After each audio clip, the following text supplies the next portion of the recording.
ایک نصیحت۔ بینجامن فرینکلن ایک امریکی مفکر تھا۔ وہ 1706 میں پیدا ہوا اور 1790 میں اس کی وفات ہوئی۔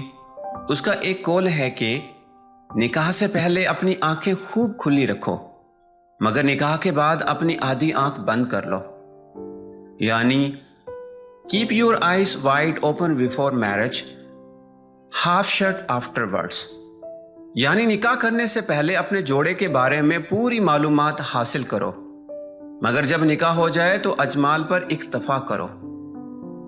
اسی بات کو کسی نے سادہ طور پر ان لفظوں میں کہا کہ نکاح سے پہلے جانچو اور نکاح کے بعد نبھاؤ۔ کوئی مرد یا عورت پرفیکٹ نہیں، کوئی بھی کامل یا معیاری نہیں، اس لیے رشتے سے پہلے تحقیق تو ضرور کرنا چاہیے، مگر رشتے کے بعد یہ کرنا چاہیے کہ اپنے رفیق حیات کی خوبیوں کو دیکھا جائے اور کمیوں سے صرف نظر کر لیا جائے۔ معیار کا حصول موجودہ دنیا میں ممکن نہیں۔ مزید یہ کہ یہ بھی ضروری نہیں کہ جس چیز کو ایک فریق معیاری سمجھے وہ دوسرے فریق کے نزدیک بھی معیاری ہو۔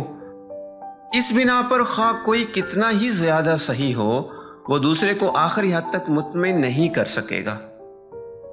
دونوں فریق کو ایک دوسرے کے اندر کچھ نہ کچھ کوتاہیاں نظر آئیں گی۔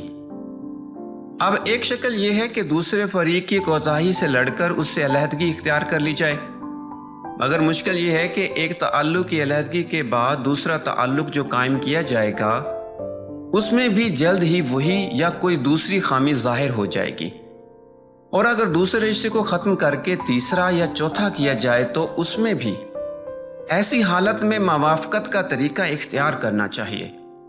ہر مرد یا عورت میں خوبی بھی ہوتی ہے اور کوتاہی بھی۔ ضرورت ہے کہ خوبی کو دیکھا جائے اور کوتاہی کو برداشت کیا جائے۔ عملی طور پر یہی ایک ممکن طریقہ ہے۔ اس کے سوا اور کوئی طریقہ اس دنیا میں قابل عمل نہیں۔ مولانا وحید الدین کی کتاب کتاب زندگی۔